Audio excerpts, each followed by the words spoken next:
नमस्कार दोस्तों। 1971 के युद्ध को याद कीजिए, जब भारत की निर्णायक जीत, पाकिस्तान का विभाजन और एक नए राष्ट्र बांग्लादेश का जन्म।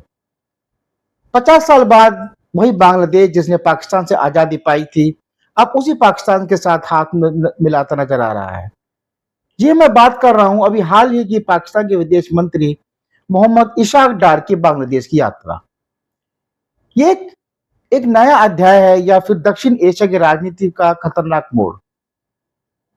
आज हम दोस्तों इसी बारे में थोड़ी एनालिसिस करेंगे।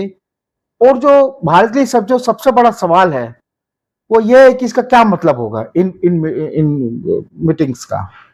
चलिए गहराई से समझते हैं। और ये द्विपक्षीय जो बैठक 13 वर्ष बाद हो रही है, उसके क्या मायने हैं भारत के लिए। दोस्तों 1971 का युद्ध जो था, पाकिस्तान सेना के अत्याचार, 30 लाख की मौतें और लाखों महिलाओं के साथ यौन शोषण का हिस्सा है। भारत ने ऑपरेशन जैकपॉट और मुक्ति वाहिनी के सहयोग से पाकिस्तान को हराया और बांग्लादेश का जन्म हुआ था।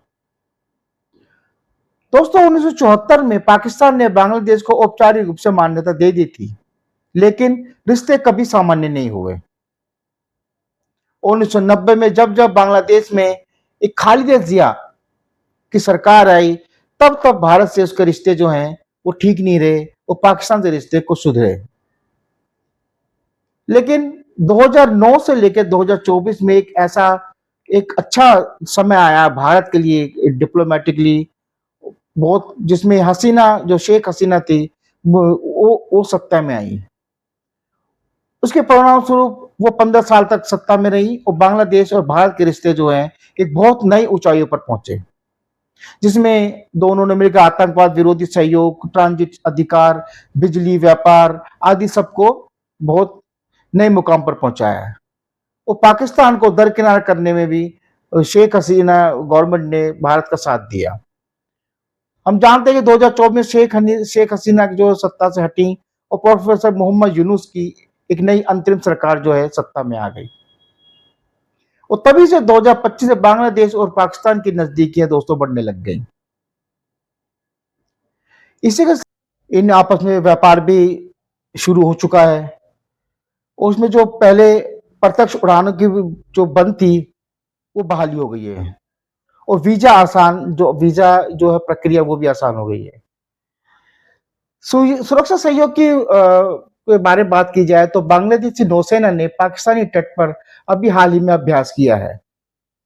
दोस्तों जो बांग्लादेश और पाकिस्तान के बीच में जो टर्निंग पॉइंट हुआ है रिश्तों को बनने का, वो हुआ है D8 समिट जो काहिरा में हुआ था, जिसमें शहबाज शरीफ और यूनुस की जो मुलाकात हुई। बांग्लादेशी पाकिस्तान के बीच एक आर्थिक सहयोग की संभावनाएं काफी जो है वो बड़ी हैं। जैसे बांग्लादेश की जो टेक्सटाइल इंडस्ट्री है, वो लगभग $45 बिलियन से अधिक का निर्यात करती है और ये दुनिया में चीन के बाद दूसरे स्थान पर आती है। और जो पाकिस्तान का कपास है, वो बड़ा उत्पादक है पाकिस्तान। लेकिन गारमेंट्स में है, रेडीमेड गारमेंट्स में वो बहुत पीछे है। यहां पर इनकी संभावनाएं बनती नजर आ रही है। उनको जो विन विन कोऑपरेशन है वो ये हो सकता है कि पाकिस्तान का जो कच्चा माल है वो बांग्लादेश भेजेगा और बांग्लादेश से तैयार माल होकर वो पाकिस्तान भेजा जाएगा। और जो फार्मा प्रोडक्ट्स हैं वो भी पाकिस्तान को दिया जाएगा। दोनों मिलकर मध्य एशिया और खाड़ी देशों को नया निर्यात मार्ग भी दे सकते हैं आने वाले वक्त में। अब बारी आती है चीन की, जो चीन का क्या इसमें क्षेत्र में रोल है। देखो पाकिस्तान ने बिल्कुल साफ कहा है कि दोस्तों चीन हमारा सबसे करीबी मित्र है और उसका बांग्लादेश में पहले से ही बहुत गहरा प्रभाव है। अब यहाँ पे चीन की क्या भूमिका है। चीन ने दोस्तों बांग्लादेश में काफी बड़े स्तर पर इन्वेस्टमेंट किया हुआ है, जैसे पदमा ब्रिज है और ढाका मेट्रो। वो काफी जो है चीन ने काफी पैसा लगाया हुआ है, इन्वेस्टमेंट कर रखा है। अगर पाकिस्तान बांग्लादेश के रिश्ते मजबूत होते हैं तो ये सीधे सीधे चीन पाकिस्तान बांग्लादेश त्रिकोण बना देगा और ये भारत के लिए एक एक चिंताजनक स्थिति जो है पैदा हो जाएगी। क्योंकि ये त्रिकोण बनेगा, ये एक सीपेक प्लस जैसा हो सकता है। सीपेक वो जो पाकिस्तान में इकोनॉमिक कॉरिडोर चाइना का वो निकल रहा है, कल ही आ रहा है, और जो बांग्लादेश तक अब जाएगा। अगर अगर ये बांग्लादेश तक बढ़ा तो भारत और पश्चिमी और पूर्व दोनों से घिर सकता है। एक तरफ पाकिस्तान होगा, एक तरफ चीन होगा, दूसरी तरफ बांग्लादेश होगा। तो दोस्तों इस मामले में भारत की स्ट्रेटेजिक कंसर्न्स क्या हैं? दोस्तों भारत ने बांग्लादेश की आजादी में एक सभी जानते हैं कि निर्णायक भूमिका निभाई थी। कि भारत ना होता तो बांग्लादेश कभी बनता ही नहीं। लेकिन अब ढाका का पाकिस्तान और चीन की ओर झुकाव भारत की रणनीति पकड़ को थोड़ा कमजोर कर सकता है,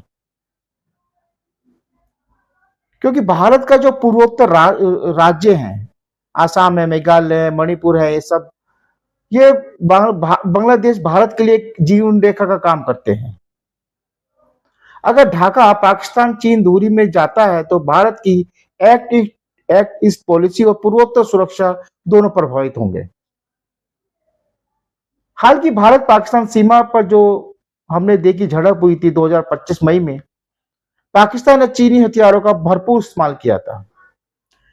अगर भविष्य में बांग्लादेश भी चीन से हथियार ले लेता है तो भारत के लिए पूर्वोत्तर सीमा पर एक नया खतरा जो पैदा हो सकता है, क्योंकि बांग्लादेश में जिस तरह के हालात चल रहे हैं और जिस तरह कट्टरवाद शेख हसीना के बाद उत्पन्न हुआ है, वो एक चिंता का विषय है। अब इससे भविष्य की जो संभावित जो परिदृश्य हैं, उस सिनेरियो क्या बनेंगे? दोस्तों आर्थिक सहयोग गहरा हुआ दोनों के बीच, तो पाकिस्तान को रहा तो बांग्लादेश को बाजार मिल जाएगा। यदि बांग्लादेश और पाकिस्तान में सुरक्षा सहयोग बढ़ा तो भारत के लिए पूरी सीमा पर एक नया दबाव बन जाएगा। चीन और पाकिस्तान तो है ही, एक फ्रंट और खुल जाएगा। चीन की पैठ यदि गहरी हुई, भारत की कूटनीति के लिए एक बड़ा ही झटका हो सकता है। अब दोस्तों भारत इसमें काउंटर मूव क्या हो सकता है? भारत क्या करेगा इसमें? पहला तो यह है कि हसीना या उसकी पार्टी को समर्थन दे। हसीना पहले से भारत में मौजूद है। नेपाल, भूटान और श्रीलंका के साथ रिश्ते और मजबूत बनाए, और सप्लाई लाइंस बनाए, और इकोनॉमिक रिश्ते मजबूत करें। और तीसरा जो है अमेरिका और जापान के साथ मिलकर बांग्लादेश में एक इंफ्रास्ट्रक्चर निवेश को बढ़ाया जाए।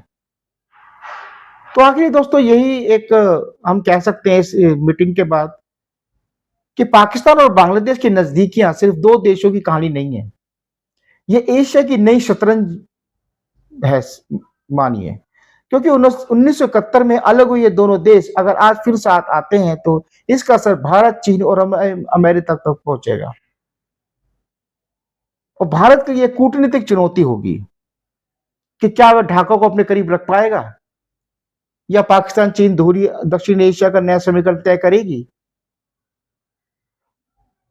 क्योंकि हमने अभी देखा कि बांग्लादेश में जब से शेख हसीना गवर्नमेंट जो है वो गई है, तब से वहां पे कट्टरवाद का जो बहुत बोलबाला हो गया है, बहुत ज्यादा बढ़ गया है, और हिंदुओं पर इतने अत्याचार हो रहे हैं कि इससे पहले कभी नहीं हुआ। तो एक नया एक कट्टरवाद जो एक बांग्लादेश में पनप रहा है, वो भारत के लिए चिंता का विषय होगा यदि तीनों दूरी बन जाती है। चीन और पाकिस्तान एक धुरी बनेगी, इससे भारत के ऊपर काफी बड़ा दबाव वो है ये पूरी सीमा से डाल सकते हैं। यदि कहीं भविष्य में दोबारा भारत पाकिस्तान का यदि युद्ध होता है तो एक नया फ्रंट खोला जा सकता है जो काफी डिस्टरबेंस करेगा भारत को। तो भारत को भी अपनी स्ट्रेटेजिक कुछ मूव्स लेने की और भी ज्यादा जरूरत पड़ेगी कि किस तरीके से इनके गठजोड़ को सक्सेस न होने पाए दिए जाए, और खासकर भारत के विरुद्ध। कि भारत जो है इस वक्त पहले पाकिस्तान से तो जूझ रहा ही था, अब उनके कट्टरवाद से जूझ रहा था।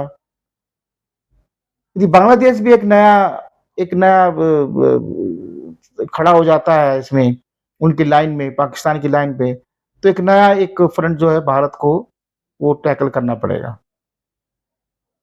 भारत के लिए प्रॉब्लम यह है कि दोस्तों भारत सिर्फ भारत दो देशों से नहीं लड़ेगा, उनके कट्टरवाद से भी लड़ेगा। Thank you.